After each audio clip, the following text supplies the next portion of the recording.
So now let's see how to shape a picture here in Photoshop, how we can easily shape a picture and change the background of a picture. So let's kickstart. The first thing is to bring in our picture into the Photoshop interface. So, and how do we do that? We do that by going to the file menu. I'll click on the file. From file, I'll click on the open button there, so which will prompt the following dialog. That's the open dialog. Alright, now having the open dialog, all I need to do is to go to where I stored the picture. So let me go to where I have a picture. Okay, let's just say I want to use this picture, for example. So I'll click on the desired picture, then click on open. So the picture will open. So having the picture here in our interface, we're going to grab a shape tool, and with the shape tool we'll now work on this picture. We'll now pull out this picture from its background, and there are various shape tools we can use to select a picture. One of them is known as a polygonal laser tool, and inside this tool, when you click and hold this particular tool, the polygonal tool, you see the other laser tools under it. You can use the magnetic laser tool, you can use the polygonal laser tool, but for this tutorial I'm gonna be using the quick selection flyout. Now under here we can use this, but this can only be implemented under a background that is uniform. So, but our background is not uniform, so let's go with the first guy that says object selection. That's the object selection tool. That's the guy. So I'll pick this tool, then drag over the area of the picture where I have my image.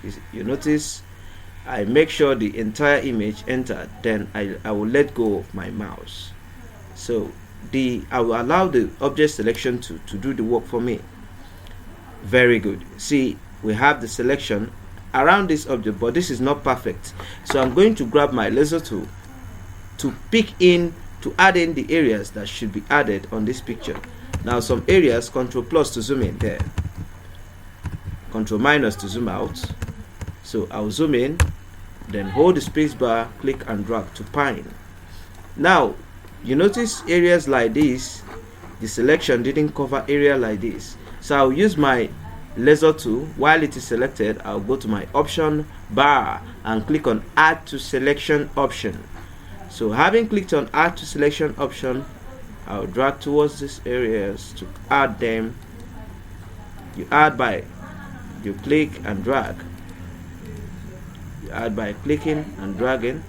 Now going back to my starting point, so I'll just click and boom, to add that area to selection. I can still point towards the other area by holding down the space bar,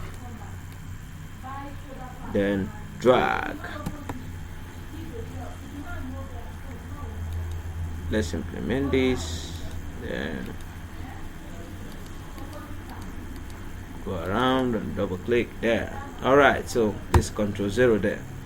Okay, I can still see some areas on this eyeglass that is not added. I will have to zoom in once more, point to the area, then still add, then go around and double click there, point towards the other side, do same thing, then click, boom, it went there. Alright, we still have another area around here, then I will just add this area, go around it, boom, to enter. Go around this other area here, boom, it will enter. That's good. Alright, we have an area here. I want to subtract this area here, so I'll go to the option bar and choose the option that says subtract from selection there, then go around that area, boom, the area will enter. So I have my Control 0 there. So far so good, so far so good. I'm going to apply my select and mask option there. So let's do the final touching. So I'll just kindly drag this up and off. Now I like to switch this to always to be on black option here, right? We have different option like onion skin, matching ants, overlay, on black. This is my option there. So I'll just select this, then go back to the option on the drop down there and click. Alright, so in case when you select you see your own is this way, just kindly push this slider down to 100% there. Alright, so let's increase the radius there just slightly, add the smart radius, then add a smooth selection there. You notice what's going on the edge of our selection. That's nice, that's nice. Okay, then let's add a little bit of fader, and you notice this becoming fine. Add a little bit of contrast. Okay, I don't think we need a contrast there, so let me shift the edge, shift it in so that it will wrap together. Alright, I think this is nice. Now, although the quality of this picture is not so good, but we'll manage it that way for the sake of our class. Alright, so let's click on the OK button and watch Photoshop do the magic. Alright, it seems as if nothing has happened so far, but I'll kindly go to consult one single guy. Now notice we have these guys down here. That is the layer mask. As soon as I click on this layer mask, add layer mask, the background will be removed, and I'm almost done at this point in time. So the next thing is to add my background, or the color I want to use as my background. So let's say I want to use a solid color. I will use the adjustment layer, solid color, then choose a color of my choice and click on the OK button. Boom, it will enter. But this color is being added at the top of my picture, so let me drag it, let it go below my picture, then I'll let go. Boom, my picture will pop up.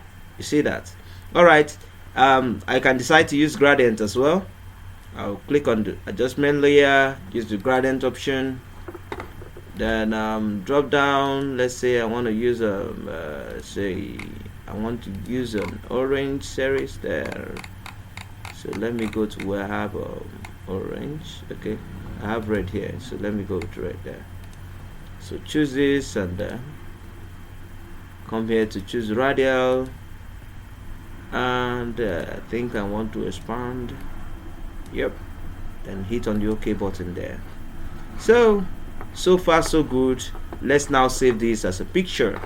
So I'll click on file, click on save. This will prompt this following dialog. I will hit on the save on computer. Alright, so I'll give the file a name, background.